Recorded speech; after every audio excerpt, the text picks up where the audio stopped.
In the name of the Father, the Son, the Holy Spirit. Amen. Pag masakit, the Kapampangan term, bearing the wounds of Christ, we celebrate today the feast of Saint Padre Pio.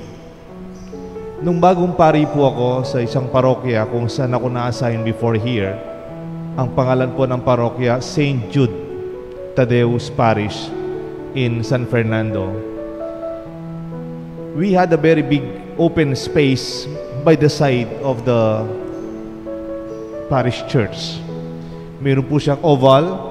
You can walk the oval. It's almost 4,000 steps, if I'm not mistaken. It's a big oval. Open space. Magandang, maraming nag-exercise. Maraming naglalakad. And I enjoyed that place. In the morning, sa kabila lang ng simbahan, you have that wonderful space. Kaya lang po, I was so disturbed. One day I was walking, marami po mga acacia trees, tsaka malalaking halaman around that place. Meron po mga hard men who were cutting the acacia trees. Na-disturb po ako nung talagang yung pag-cut nila, talagang walang natira. Kahit isang small branch or a small leaf, no? Wala pong natira, kahit isang dahon, wala. I was not comfortable, no? So, while I see them cutting the trees for some days, kasi maraming mga halaman, I called the attention of the homeowners association officers. Kilala ko po yung presidente nila, chairman nila sa homeowners. I called, para yatang inuubos sila yung mga acacia tree natin tsaka malalaking halaman dito sa oval, no? I'm afraid baka hindi na mabuhay to. Kasi pala yung part of the contract may konting bayad sila, pero the bigger part of the contract yung mapuputol mong trunk, or sorry, mapuputol mong wood, pieces of wood, sa'yo na, kasama na sa bayad ng mga nagka-cut. Kaya siguro they maximize yung pagputol. Kawawa po yung mga halaman talaga. I did not feel good, no? I was so afraid na baka mamatay itong mga halaman. But the old chairman of the community of St. Jude said, kami gagana ka, Father. Hindi po mamamatay yan. Mabubuhay po yan. Don't worry, Father. They will not die. They're still alive. It's like the experience of Herod in the gospel. I beheaded John. Who then is this about this man that I hear such things? When Herod already knew he beheaded John, he was perplexed. But meron pang sumibot na iba. Totoo nga naman, yung karanasan ko po sa mga halaman doon sa St. Jude, after some time, matagal nga ng konti-konti, ating pong sinibot, pasibayo. Ating pong bulong, ating pong bayong sanga, tinubo lang pasibayo, may nyulila pa, at may kalatla ding suli. There's an expression when I was younger. You can kill the revolutionary, but you can never kill the revolution. If you see revolution as the desire for change, pwede mong patayin yung mga nangunguna sa pagbabago, pero yung pagbabago, in its own process, it will continue and find its fulfillment. Mayroong sumibot, pinagpatuloy. Si Kristo ang nagpatuloy. Even when John the Baptist died, we all know that Jesus started his ministry, his public ministry. And with that, our feast today, Saint Padre Pio, I would like to say, Padre Pio, sinibutyo, tinubuyo, menyulyo kang Kristo. A pious mystic person who bore the wounds of Christ in his life. May nagpatuloy sa naging buhay ni Kristo. Of course, not only Padre Pio, even the apostles, the early patristic fathers of the church, and all the saints and Christians today who continue to live and witness, not only preaching the Word of God, but living and dying for Christ.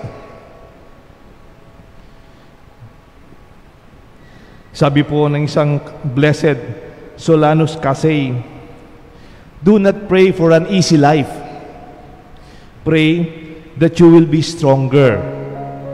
Do not pray for tasks that will equal your power, but pray for power that will equal your task. Huwag niyo pong ipagdasal na maging magaan ang buhay niyo. Ipagdasal daw po ninyo na sana maging malakas kayo kung ano man ang darating na pagsubok sa buhay natin. Huwag niyo pong ipagdasal na sana ang mga problemang darating kapantay ng kaya natin. Ipagdasal niyo po kung ano man ang problemang yan, makakayanan natin. It is in the line of the spirituality of the pious Padre Pio in his even mystic life and teachings. Mayroon po akong nabasang isang line sa mga maraming quotation ni Saint Padre Pio. And it intrigued me especially today, ngayong panahon ng pandemya. Sabi ni Padre Pio, prayer is the oxygen of the soul. Ang panalangin ay ang hininga ng ating kaluluwa. Totoo naman po yan. Sa panahon natin, we have a lot of measurements to check ourselves. Meron po tayong blood pressure. Sa mga bahay natin, meron tayong mga blood pressure measurements. Kahit sa kwarto lang, pwede mong i-check kung ano yung BP mo. Meron din po tayong temperature check, lalo na ngayon. Kahit dito lang, meron. You can check your temperature. Mabilis lang. Automatic pa. Pag diabetic naman kayo, pag may sugar kayo, kamukha ko, meron tayong glucometer. Every morning you check before breakfast. Kung ano yung kinain mo kapon, you can check kung gaano kataas ang sugar mo. Meron pang bago ngayon. Karamihan meron na rin. Usually, di natin dating ginagamit. Ngayon, halos meron na bawat bahay. Ang tawag nila oximeter. They measure the oxygen in your body. Ideally, dapat 98 yata pataas. Kung 96 pababa, medyo mahirap ng konti. That's why we measure. Sana pwede nating measure the health of our soul by our oxygen of the soul, which is prayer. Alam na alam mo pag nangihina ka sa buhay mo. Alam na alam mo pag natatalo ka sa kasalanan o natatalo ka sa problema. Pati kung minsan problema ng iba, pinoproblema mo. O minsan you begin to feel hopeless. Baka naman hindi problema ang problema. Baka naman kulang ang oxygen ng ating kaluluwa. That we are not strong enough spiritually. And we are not living soulful life because we lack the prayer Saint Padre Pio is telling us.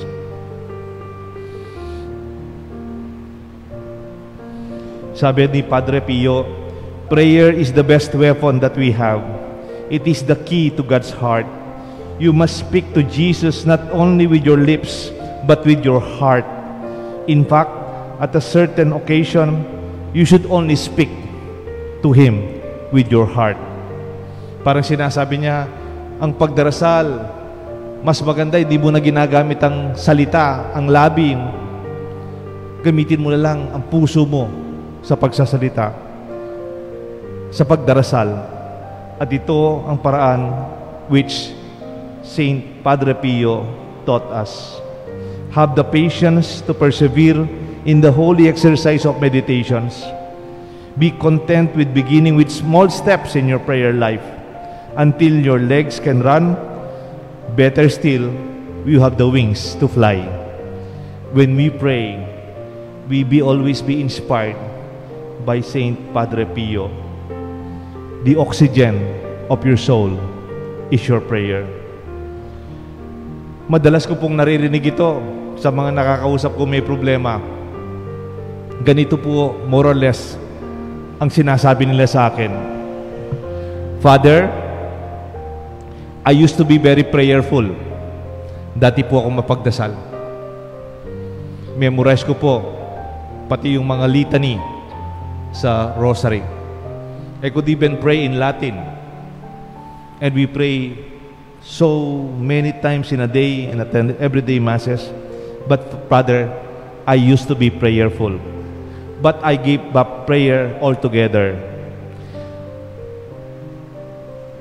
Then sabi niya, now, I feel the great troubles in my life and I cannot handle them anymore.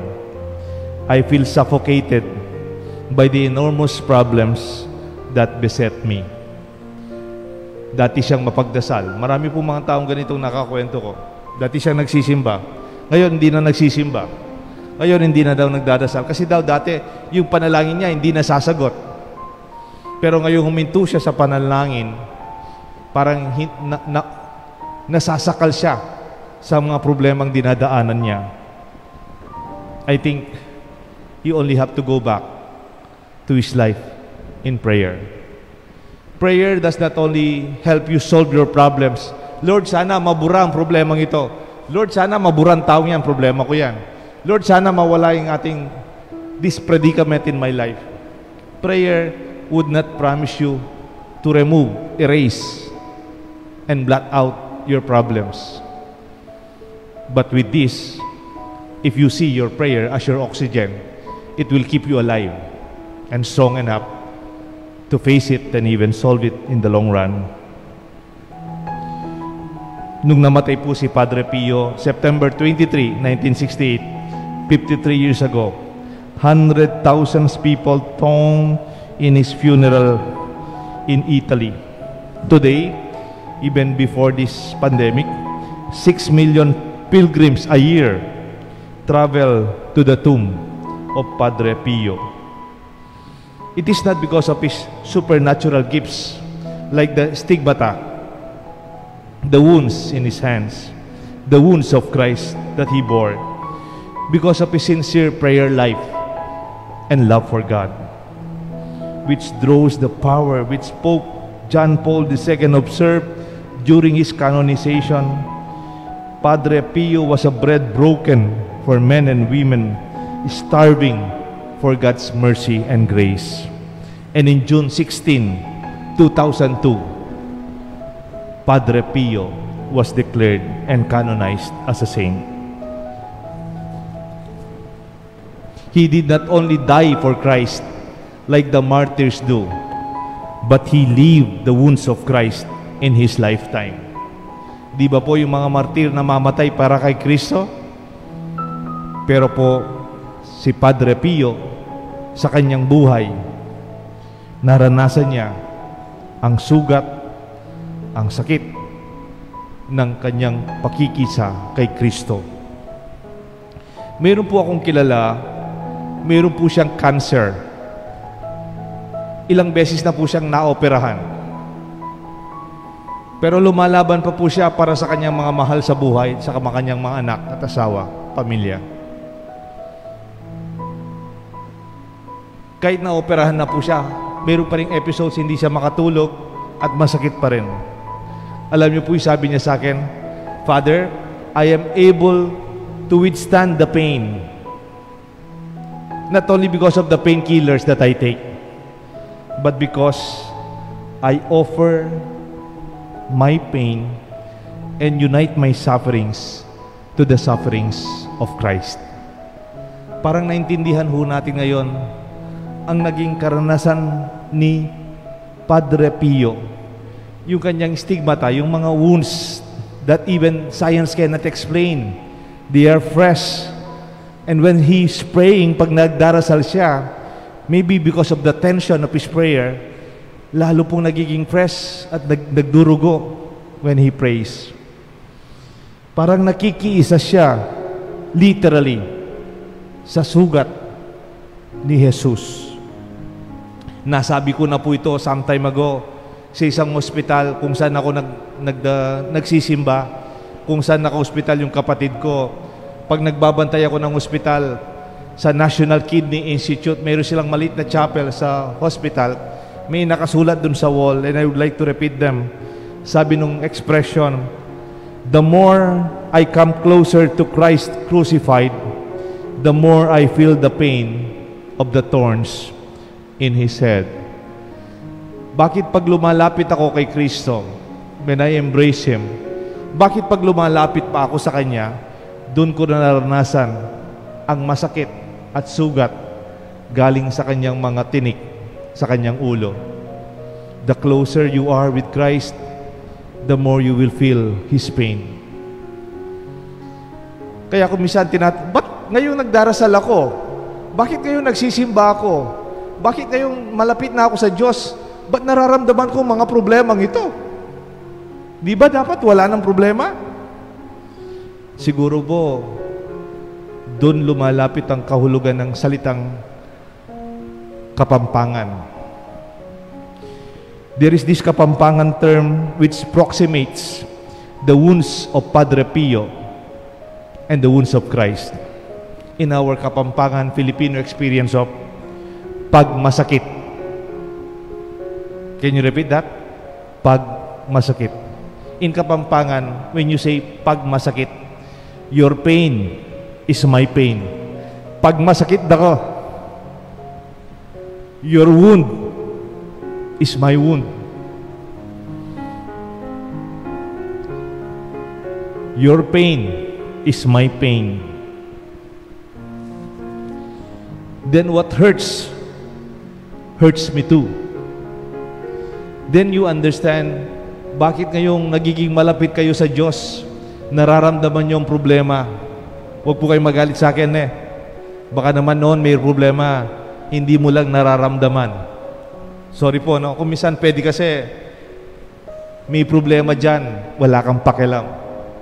You are numb. Medyo malakas yung term na to. Namamanhid ka na. Wala kang pakialam. Pero when you begin to feel your love, mahal na mahal mong pamilya mo, mahal mong kapatid mo may problema, mahal mo ang nanay mong may sakit, parang ikaw din may sakit, parang ikaw din nahihirapan, parang ikaw din nabibigatan.